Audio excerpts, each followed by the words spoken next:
Hi, I'm Greg Lefebvre, and this is The Compulsive Storyteller, a series of short personal stories where we explore the idea that truth can be stranger than fiction.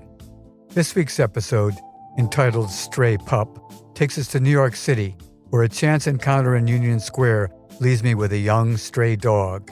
She's a real beauty, but also suffers from a host of problems, including PTSD. Will this turn into a match made in heaven, or life with a hellhound, the kind of monster that steals ice cream from a baby?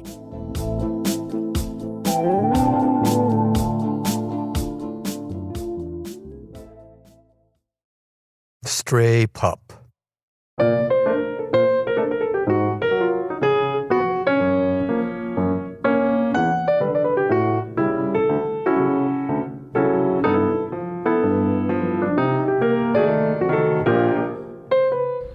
I'm in Union Square with my new dog, Tia.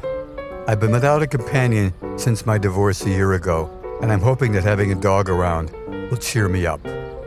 As I chat with a friend, I take my eyes off her for a split second, just as a couple and their 1-year-old walk by. The kid is toddling along, barely balancing an ice cream cone, and is about to take his first lick when, in an instant, Tia snaps the whole scoop of vanilla right out of the cone. The kid starts to scream, the parents are horrified, and Tia has a big white ice cream mustache and beard, which she's trying to lick off with her curled and laughably long pink tongue. While I'm very concerned about the kid, the dog looks so comical that a laugh escapes my lips, and the parents go ballistic. "You're laughing? And your dog just attacked our child? This is the very first ice cream cone in his life, and it was snatched away," yells the mother, who is beyond angry. "His face could have been bitten, and you're laughing?" "I'm so sorry," I say, but still I'm smirking a bit. "You think it's funny? Let's see what the police have to say. That dog should be destroyed," continues the mother, and then goes over to a nearby cop while Dad makes sure that I don't flee the scene, which I have to admit I am considering. "Officer, my dog did eat the ice cream off the top of the child's cone, but she wasn't being vicious. She was just hungry for a treat." Then the mother chimes in. "This is his first ice cream cone. A trauma like this could affect him forever. He may never like ice cream again." "Ma'am, I am so sorry. Please let me buy him a new cone. Or better yet, how about ice cream for everyone?" The cop squats down to make sure that the kid isn't injured, and then, surprisingly, he orders 2 scoops of chocolate in a cup. The unhappy couple get another vanilla cone for their kid and a scoop each for themselves. When I bring over everyone's ice cream, the kid instantly stops crying and begins to enthusiastically lick his new cone, while I keep Tia on a very tight, short leash. As the dog and I walk away from the family and their ice creams, I think about what a hassle she is. But then, when she looks up at me with a goofy grin and licks the last of the ice cream off her chin, I have to smile. It all started a week ago in Union Square when a young couple approached and offered me a young female stray they'd found on the streets of Harlem. Maybe I was giving off a lonely vibe, or maybe I just looked like an easy mark.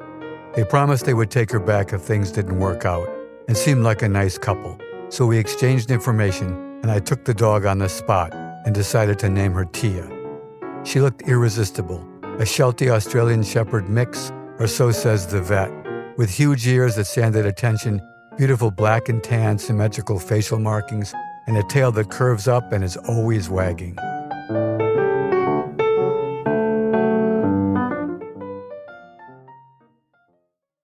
It's been a long and terrible week, however. Tia has way too much energy. She's hyperactive, actually. Maybe they make Ritalin for dogs. But she isn't house-trained, pulls at the leash constantly, jumps up on everyone and eats everything in sight. One disaster after another. She snatched a donut out of a teenager's hand and dug her nose into a homeless person's styrofoam Chinese food container. I, of course, had to compensate everyone in any way that they wanted. Back home, she shits everywhere and barks at the slightest noise. So I've decided I've had enough, and I call the couple to tell them I want to return Tia. They beg me just to try her for another week, and finally I agree, but I'm sure of my decision, So I decided to start a diary, knowing that when I give her back, I want to remember all the bad behavior and not feel guilty. Day 1.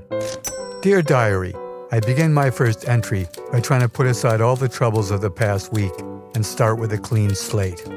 Today we went to the vet, who said Tia was riddled with fleas, which I knew, and ticks and worms, which I did not. The vet also informed me that she had a number of scars hiding under her fur that were probably from stones being thrown at her. Tick removal took an hour. Then I received some expensive antibiotics, a dewormer, and a bill that came to over $400. Damn, who knew vets were so expensive? Day 2. Dear Diary, if I don't keep a sharp eye and a tight leash when we walk, she eats other dogs' poop, which is totally disgusting. I've been told that this is one of the many ways that strays survive on the street. When other pedestrians observe what she's doing, it's totally humiliating as well. Day 3. Dear Diary, last night as we slept, there was a random noise. She was up and barking and wouldn't stop. I'd quiet her down, and then she'd start again. Then she began to pace back and forth. I tried to go to sleep, but she wouldn't let me. This is paranoid behavior, so I say to myself, that's it. In the morning, I call the couple and tell them I just can't go on. They say they're out of town for a week, so now I'm stuck with her until their return. Day 9.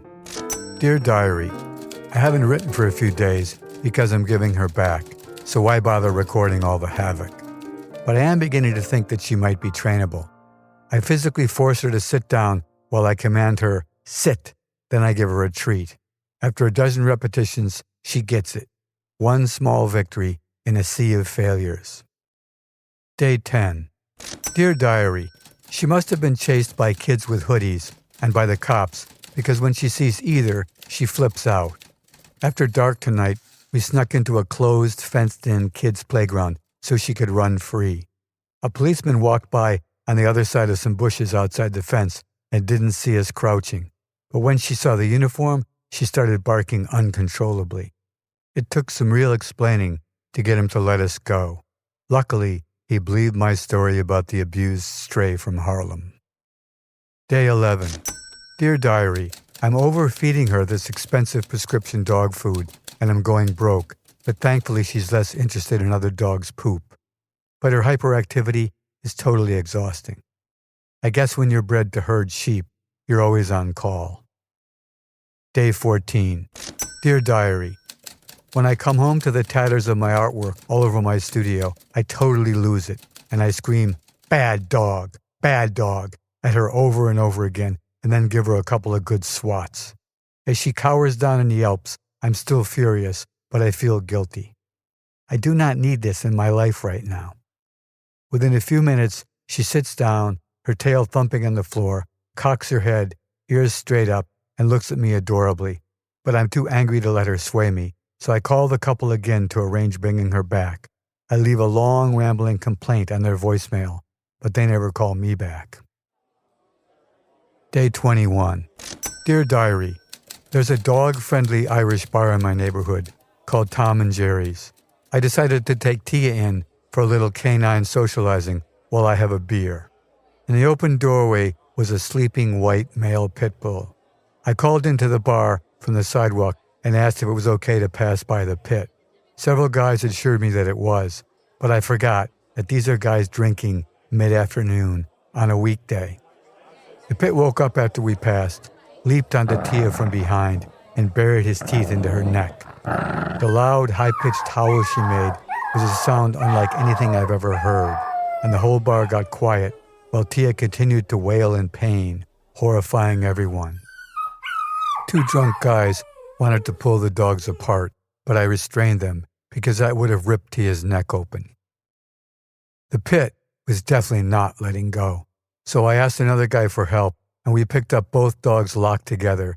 Then the bartender threw a pot of hot water in the pit's face, but to no avail. He held on while Tia howled on. Then I had an idea. We tipped both dogs so that Tia was above and the pit was below, facing up. I poured a bottle of borrowed beer down the dog's nose, and he let go immediately. There was applause and cheers from all around the bar, and Tia, still bleeding and now free from her leash, took a turn around the bar with her tail wagging as she soaked up all the love and scarfed up all the treats from the adoring crowd. She was as happy as a clam and behaved as if nothing had happened.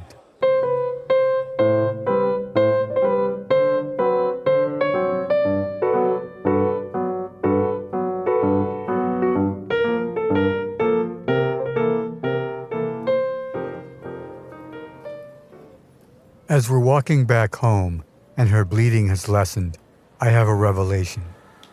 Over the last 3 weeks, in spite of everything, I've developed real compassion for Tia. She's had a brutal life, chased by cops and guys in hoodies, hit with stones thrown at her, so starved she eats shit, and now attacked by a vicious pit bull, and yet she's still a happy dog with a great spirit. I imagine what my life would be like if I started out on the streets, knowing full well that I'd never come close to her upbeat, tail-wagging enthusiasm for life. It is at this moment that I realize I do want her to be my dog, and whatever it takes, we'll get through it. Besides, I've been promised by the bartender at Tom and Jerry's that I get free beer whenever I come in, and of course Tia will be working the room.